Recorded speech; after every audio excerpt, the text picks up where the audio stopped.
Yo les caps, on abandonne pas. Qu'est-ce pas, on vous a pas oublié. On abandonne pas.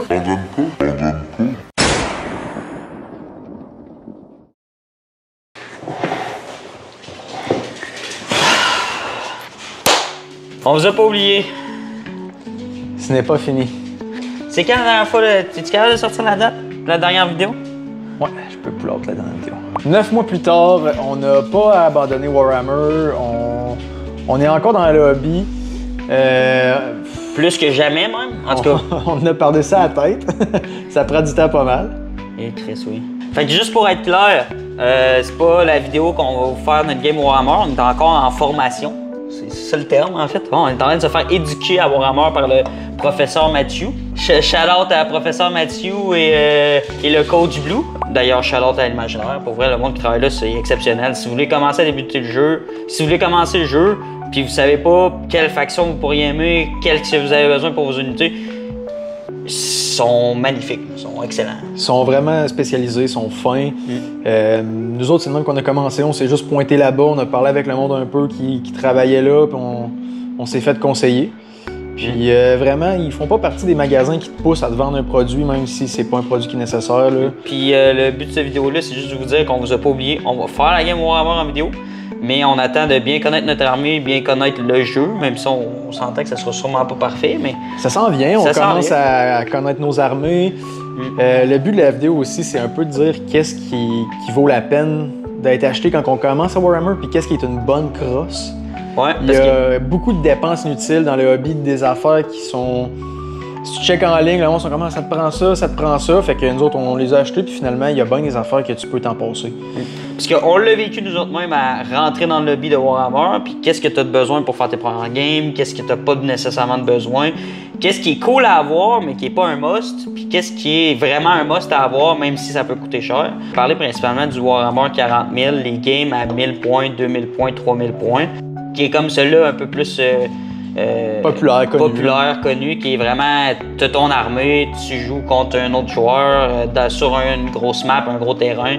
Celui-là que souvent, quand le monde il parle de Warhammer, c'est celui-là la référence, en tout cas pour nous. On va y aller avec la liste de qu'est-ce que tu as besoin le plus. Tu as besoin évidemment de tes figurines, idéalement un début de terrain, que ce soit des terrains que tu as déjà achetés ou peu importe, on va en parler plus tard, et ainsi que des règles, etc. Mais parmi ces trois catégories-là, on va les décortiquer avec vous autres, puis on va vous dire qu'est-ce que selon nous, tu as besoin d'acheter au magasin, puis qu'est-ce que tu peux peut-être t'arranger avec ce que tu as déjà chez toi, puis que ça peut te coûter, ou bien aller avec un carré, puis ça te coûte 3 fois le moins de prix. Là. Je pense notamment au terrain qu'on va vous montrer tout à l'heure.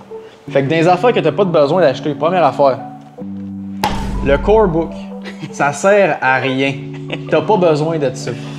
Ouais, comme tu t'attends, parce que Warhammer fonctionne en génération, en version. Ouais, en ce moment, c'est comme la 10e édition. C'est comme Warhammer 10. En édition, ça, je voulais dire.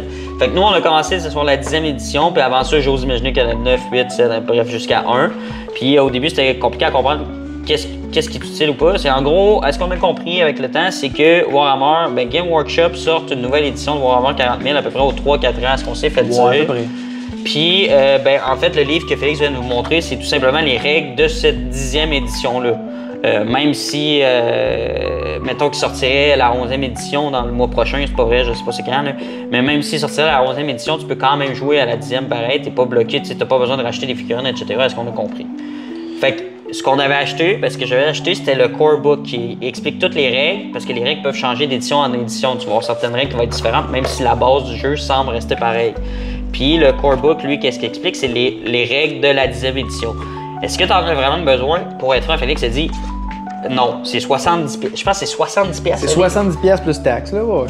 70$ plus taxes pour un livre, puis honnêtement, à la quantité de vidéos qu'il y a sur YouTube, à la quantité d'informations que tu peux trouver sur Internet, aux questions que tu peux poser tout simplement à du monde quand tu vas dans le magasin pour acheter tes Warhammer, ou bien tout simplement aller à des événements Warhammer comme certains magasins organisent des games.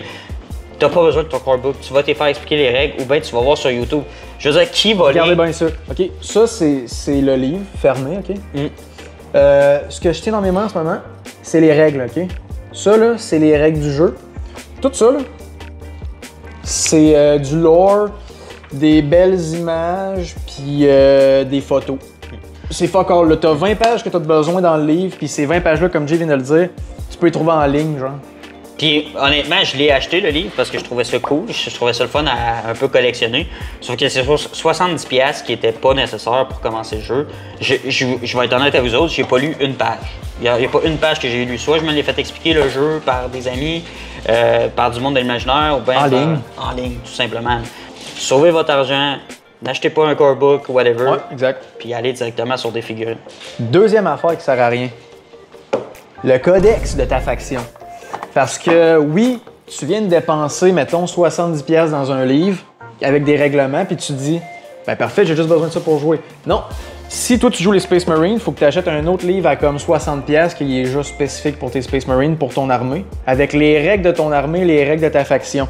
Autre chose aussi avec le codex, c'est que le codex va te donner toutes les statistiques de tes units dans des datasheets, etc. Tout ça, tu peux retrouver encore ça sur Internet sans problème. On va vous montrer la façon comment nous on joue. On se sert même pas du codex. Encore une fois, j'ai pas lu une seule page du codex. Et puis, Game Workshop, à ce qu'on s'est fait dire, peuvent changer les statistiques de tes unités. Peuvent changer. Change les statistiques de tes unités à genre tous les 2 mois. Ils retravaillent les points. Fait que là, mettons que tu as une armée de 1000 points bien pile.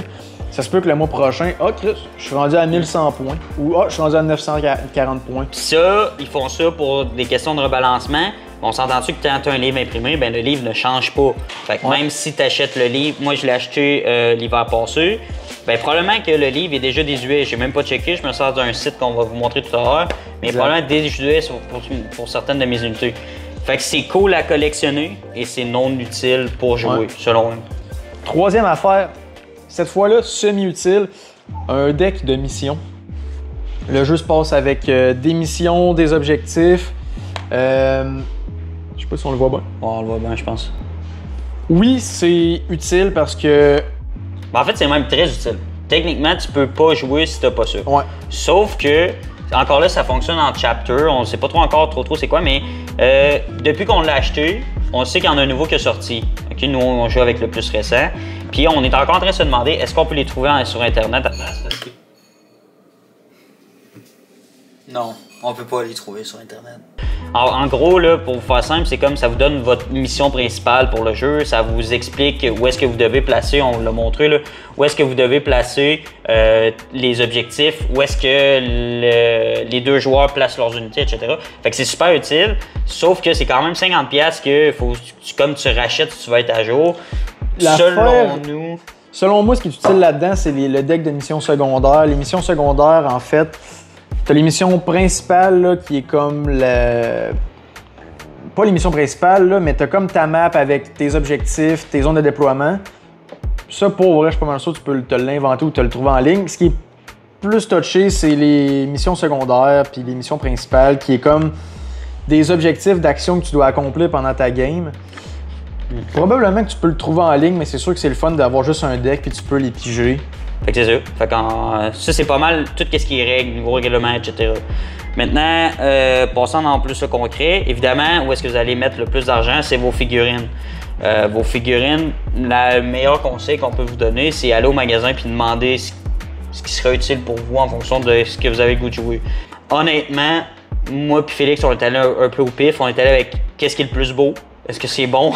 Mais ça, je pense que Jay apporte un bon point. C'est une bonne règle à suivre si il y a une faction que tu regardes puis visuellement, il t'intéresse.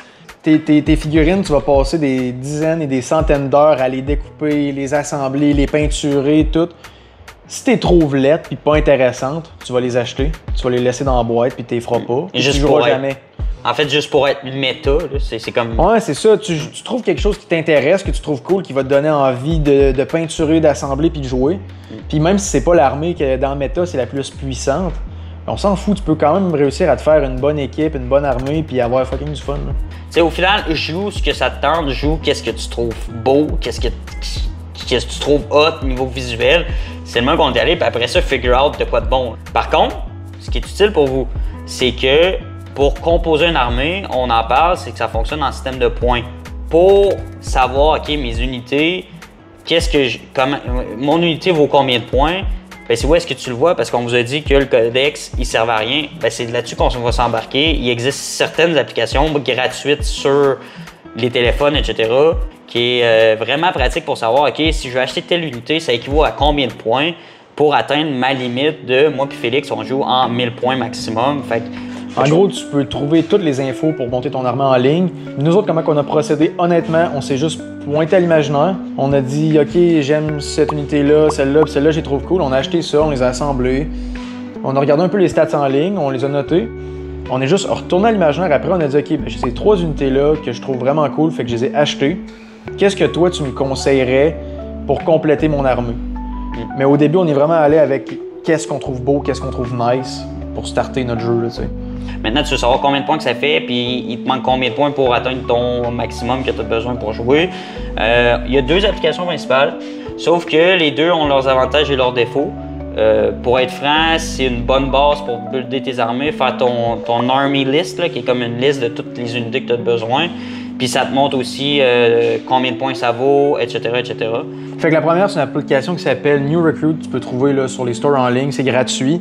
Vraiment, c'est l'application gratuite qu'on s'est fait conseiller par l'imaginaire. Tu es capable de trouver toutes les factions, tu es capable de trouver aussi toutes les squads, tout ce que tu peux acheter en fait là, en termes d'unités. Tu peux les trouver sur cette application-là. Tu peux te faire des listes, les habilités, les points, qu'est-ce que tu peux mettre ensemble parce que oui, tu peux avoir des unités que c'est mettons 10 Space Marine, puis tu voudrais venir y accrocher une autre figurine pour les booster, mais c'est pas tout qui est compatible. Fait que ça, tu le vois dans cette application-là. Il y a un mode aussi, un mode de jeu, là, tu peux comme switcher l'application en game mode, fait que ça fait que c'est un petit peu plus facile à utiliser pendant que tu es en jeu. Mais honnêtement, c'est pas très intuitif. Le UI est pas user-friendly pantoute, puis... T'as des choses aussi qui sont pas disponibles sur l'application, notamment les stratagèmes. C'est tout du stock que tu peux faire en game.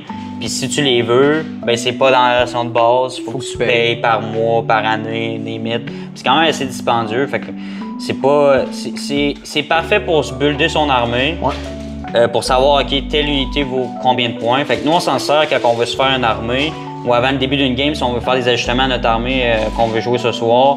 Ben, on va s'en servir pour, OK, telle unité vaut tel point, puis j'ai un maximum de 1000 points, fait qu'on va atteindre le maximum le plus possible. Mais quand tu es in-game, quand tu es en train de jouer au jeu, on a une alternative, nous, qu'on va vous présenter tout à l'heure, qui, si tu as une imprimante chez toi, ben ça te coûte rien, puis ça règle ton problème. Ouais, exact. En gros, New Recruit, c'est plus une application de gestion de ton armée, de planification, si on veut, pour avoir une liste de tout ce que tu as, tout comment que ça vaut. Mais c'est pas tant le best pour être in-game. Il y a une autre application que vous pouvez utiliser qui est celle-là directement de Game Workshop. De Game Workshop, exact. Sauf que celle-là est mieux faite niveau UI. C'est le même système. Vous pouvez vous en servir pour faire votre armée de base, savoir quelle unité vaut combien de points. Elle est même très utile in-game. C'est plus efficace niveau UI. Sauf que le problème de celle-ci, c'est qu'elle est encore plus restrictive niveau gratuit, la partie gratuite. Tu peux seulement te faire une armée. Si tu veux en faire plusieurs, eh bien, il faut que tu payes par mois, par année, puis c'est aussi très dispendieux.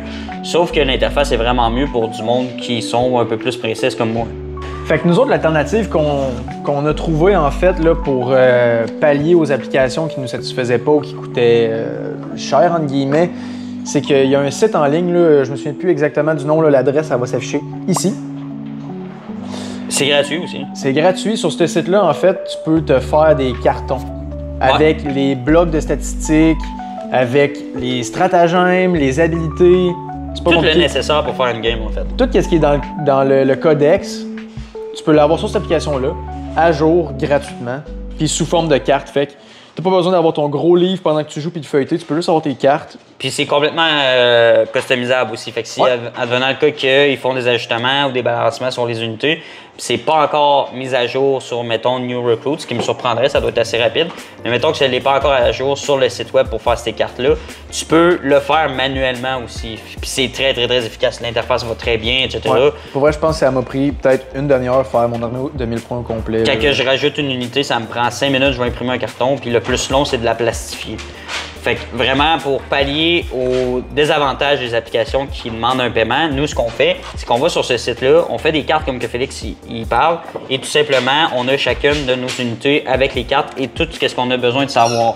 Peut-être que vous allez moins bien voir sur la caméra, là, Mais en gros, c'est la carte qui donne toutes les statistiques, quelle arme qui est équipée, qu'est-ce que tu as besoin quand tu tires tes dés, quand tu combats contre quelqu'un, qu'est-ce que tu peux équiper sur ce modèle-là.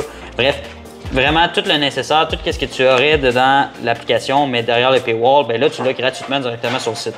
Fait que nous autres, on les a imprimés sur du papier, on l'a plastifié, on a fait nos princesses, là, on a utilisé un petit truc pour arrondir les coins pour que ça fasse des belles cartes comme ça. On a les stratagèmes de faction, puis les stratagèmes de base qui sont utilisables par tout le monde. J'ai tout le temps checké mes stats sur mon cell, j'étais juste tout le temps porté quand c'était le tour à quelqu'un d'autre d'aller scroller. Tu perds la partie de socialisation un peu, je veux dire, tu vois t'es tout le temps sur ton écran. Fait que de l'avoir papier, honnêtement, je trouve ça vraiment plus le fun. Ça rajoute un côté un petit peu plus convivial, comme on est tous ensemble. Puis il y a personne sur son sel, on est juste en train de jouer ensemble, puis c'est super cool. Le lien avec ça aussi, c'est que nous, on a imprimé tout simplement des petits tableaux qui expliquent toutes des choses c'est facilement oubliable. Fait qu'au lieu de chercher dans l'application, cliquer sur un lien qui va nous apporter sur une autre place, blablabla, ça devient un peu mélangeant pour les interfaces, etc. Ben, on s'est tout simplement créé des aides-mémoires avec les informations qu'on a trouvées sur Internet complètement gratuites. On les a imprimées. Là, c'est sûr que nous, on a une plastifieuse, mais encore une fois, vous n'êtes pas obligé de juste l'avoir sur une feuille, ça fait en masse la job.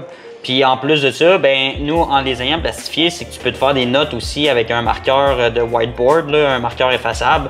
Puis tu les écris directement sur tes feuilles si tu veux pas oublier, ou t'entoures des choses que tu pourrais oublier au début. En fait, tu peux écrire dessus, genre, t'oublies tout le temps de faire telle habilité, tu peux juste l'entourer, puis tu le sais, comme quand tu checkes ta liste, en tant que tu fais ton attaque, mettons, ben tu le vois. Le site, là, on va vous le mettre en description aussi, le site pour faire tout ce qui est des cartons, etc. Ouais. Fait qu'encore une fois, juste en faisant ça, au lieu d'acheter les codex, etc., vous sauvez encore énormément d'argent. Et juste, si on en repart du début, là, 2 codex, 70$, on a 150$, 155$ avec les taxes, là, de sauver sans acheter les codex. Les applications, dans mes souvenirs, c'est 70-80$ par année, je pense. Dans ces coins-là, US, des fois. Mettons une base de 70$, t'as un autre 70$ que tu sauves, fait que t'es déjà à 210$, c'est ça? 140$? Ouais. Ou gratuit, c'est un imprimante. Ou gratuit, c'est quasiment gratuit. Là. Une question de scène, c'est un imprimante. Cheat code, c'est de se faire des cartons comme ça. Ça garde l'immersion dans le jeu. T'as pas besoin de payer une application sur ton cellulaire, t'as pas besoin de te déconcentrer sur ton cellulaire, t'as tout à portée de main et c'est parfait. Puis si t'as une imprimante, pas mal certain que le 3/4 du monde ont une imprimante ou bien ont accès à une école proche qui a une imprimante si vous êtes en cours d'études. Puis ça coûte rien quasiment. Ouais. Là, on va embarquer dans les affaires. Mettons, si on reste au niveau des modèles, qu'est-ce qui vaut la peine de dépenser, mettons, vraiment, à part les miniatures puis la peinture? Moi, l'affaire que je conseillerais le plus, c'est de s'acheter des bons cutters. Puis là, quand je dis des bons cutters, vous allez peut-être penser 30-40$. Non, c'est 15$. Ça vaut vraiment la peine, puis ça va vraiment t'éviter de sacrer quand tu assembles tes figurines. Ça va éviter de maganer tes figurines aussi pour que quand tu coupes, ça laisse une grosse trace ou ça vient un peu endommager là, le plastique. Fait que des bons cutters, là, pour 15$, ça vaut vraiment la peine. Et finalement, l'autre chose, c'est qu'il faut savoir que c'est comme des Lego en fait. Un peu plus compliqué par contre. Fait que ça vient tout assemblé dans une espèce de panneau. Tu as besoin de tes cutters pour défaire tes pièces, puis après ça, pour venir assembler tes pièces, c'est pas comme un Lego qui clip. Il faut, à part certains modèles, mais la plupart du temps, c'est pas un Lego qui clip comme un Lego. Faut que tu les colles ensemble. Fait que essayez pas d'acheter de la Crazy Glue, de la Gorilla ou whatever, on vous le conseille pas. Prenez, j'avais le prix avant, je pense que c'est 7$. Ouais, je pense que c'est 7 ou 8$. Ouais, 7 ou 8$, puis allez chercher vraiment de quoi qui est fait pour ça.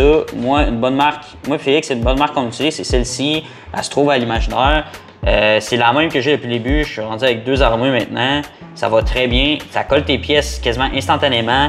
Ce que tu as besoin, tant qu'à moi, c'est même pas de la peinture. C'est une quinzaine de pièces pour ça, plus une 8-9$ là-dessus. Puis t'es good. T'es prêt autre que tes figurines. Ouais, à la limite, tu joues ton armée grise au début, puis tu la peins ça plus tard, c'est pas grave. Vas-y par étapes. Achète tes figurines, monte-les, assemble-les, puis joue. Découvre si t'aimes le jeu. Puis si t'aimes ça, ben juste ça peinture-les. Puis peut-être que t'aimeras pas le jeu, mais tu vas aimer peinturer. Fait que t'es pas obligé d'acheter comme tout d'une shot. Concentre-toi sur tes figurines, évite tes codex, monte tes figurines, puis après ça, essaye le jeu. Si t'aimes le jeu ou pas, après ça, passe à la peinture en fait. Suite de la vidéo, la luminosité a changé, il est rendu tard. Bon, je pense qu'on était rendu à parler des terrains. Ouais. Ben, maintenant que vous avez vos figurines, vous avez pas acheté des codex. Exact. Disons-le, pas acheter des codex. Il vous reste l'étape de faire votre terrain. Première chose à ne pas faire, c'est d'acheter des terrains de Game Workshop. Game Workshop. Ils sont Exact. vraiment chers. Ben, vous pouvez le faire, mais je vous le conseille pas. Puis deuxième chose, c'est que vous pouvez le faire avec tout ce que vous avez chez vous. Fait quand des boîtes, nous on a commencé avec des boîtes, du styromousse, on a fait nos propres terrains. Et puis autre chose, c'est qu'il faut une dimension assez Spécifique, là. spécifique pour jouer. Fait que dans mes souvenirs, c'est 44 pouces par 60 pouces. Ouais, c'est 44 par 60, c'est la taille de la map pour des games de 1000, 2000, 3000 points. Fait que c'est la taille réglementaire pour jouer. Puis on sentait que souvent les tables à manger ou ils n'ont pas ces dimensions-là. Fait que on a trouvé une solution pour vous et pour nous.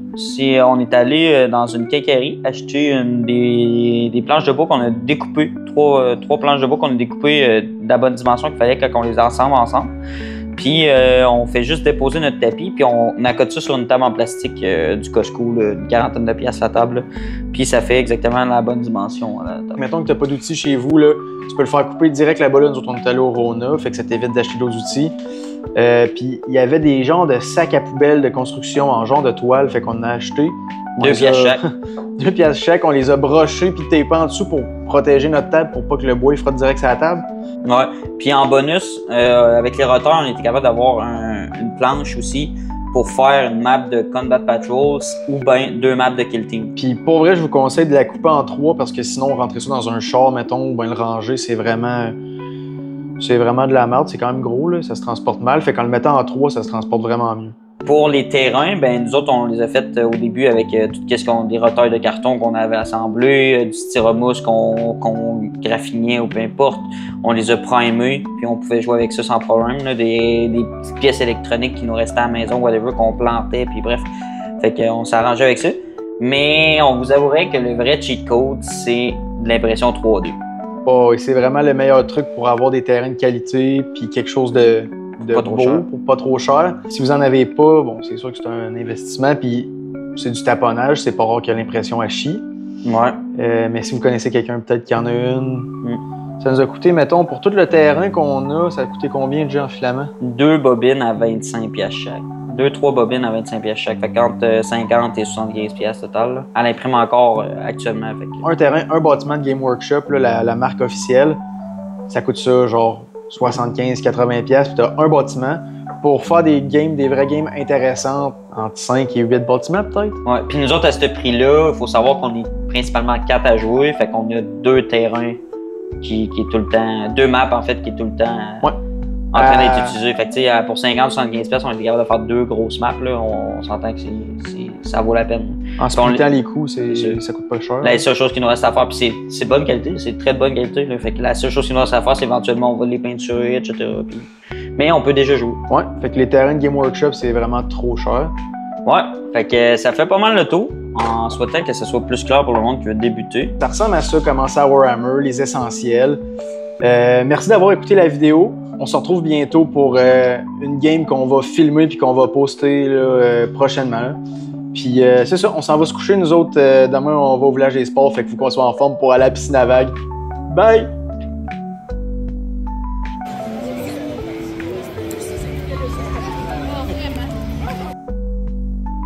Ah, puis by the way, le film de Noël de The Rock il était dégueulasse. S'il y avait une catégorie qu'il faudrait qu'il soit de ce film-là, c'est Retourne lutter, gros pourri, peace out.